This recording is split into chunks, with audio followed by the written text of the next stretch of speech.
Some people make it really difficult to say no. And what's funny is they're the manipulators.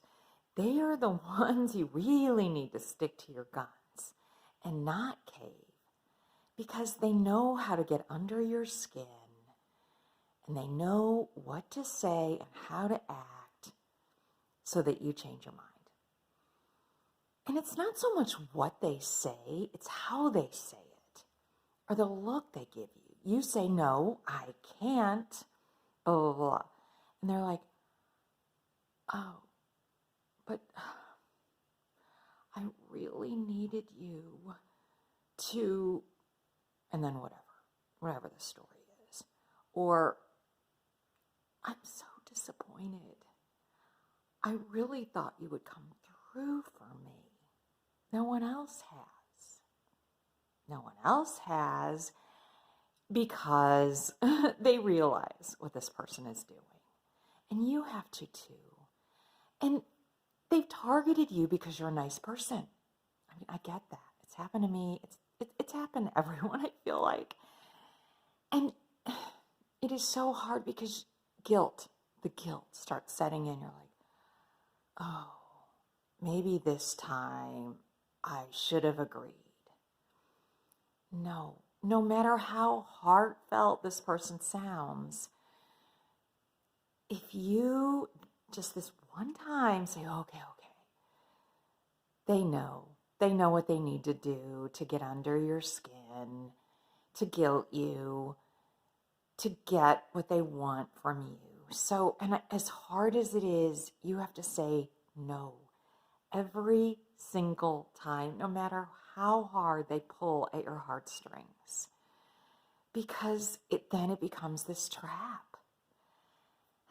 And it's difficult. It's difficult because you can't discern with this person whether it's real or it's not, or they're playing you.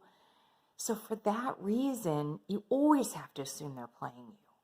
And you can never say yes because you don't want to be someone's doormat.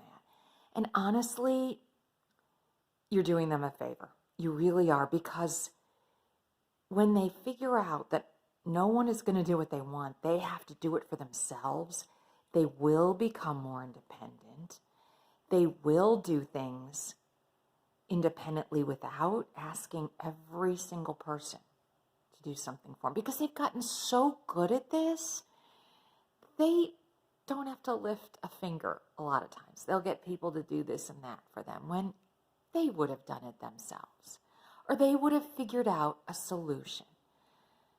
You know, you're just perpetuating the pattern, and they'll never become independent.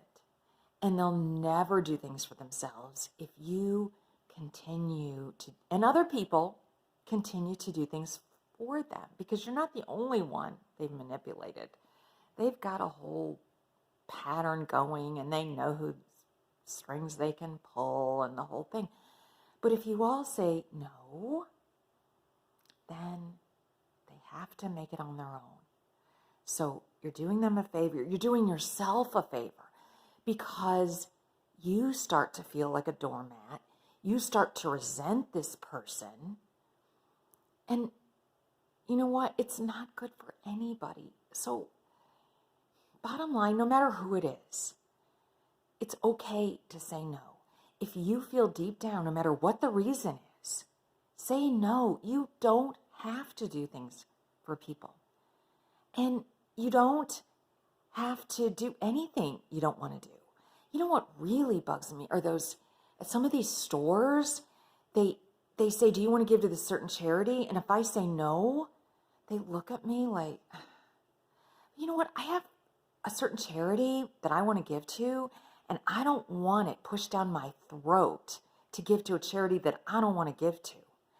And I think and it's great if somebody else wants to, wonderful, but that's not my charity, and I don't want to look from somebody. And I get, this is like a perfect stranger, but then I walk out of there and I'm like, oh, feeling bad, when then I talk myself out of it. I'm like, what? that person gave me a look and made me feel guilty because I don't want to give to that charity. That's craziness. You give to who you want to give to, the charities you want to give to, you help the people that you want to help, and don't allow anyone to make you feel guilty for doing something that you don't want to do.